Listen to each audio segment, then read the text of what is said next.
Ribuan mahasiswa Universitas Hasanuddin ini diberikan subsidi pulsa sebesar Rp150.000 untuk membeli paket internet bagi seluruh mahasiswa yang melakukan perkuliahan secara daring selama pandemi COVID-19 berlangsung.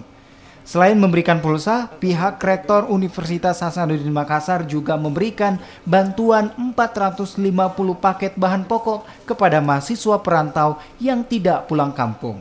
Setiap paket bahan pokok terdiri dari beras, minyak goreng, dan juga mie instan.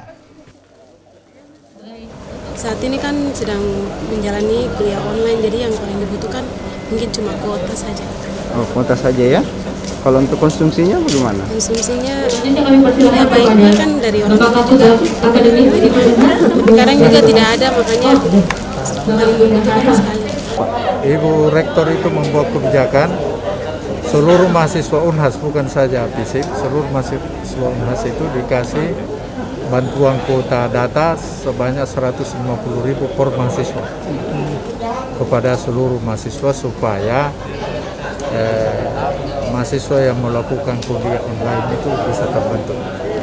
Di samping itu pihak Unhas melakukan kerjasama dengan Telkom dan beberapa provider untuk menyiapkan kuota gratis atau sumbangan kepada siapa saja yang mendaftar pada waktu-waktu yang telah ditentukan oleh pemerintah.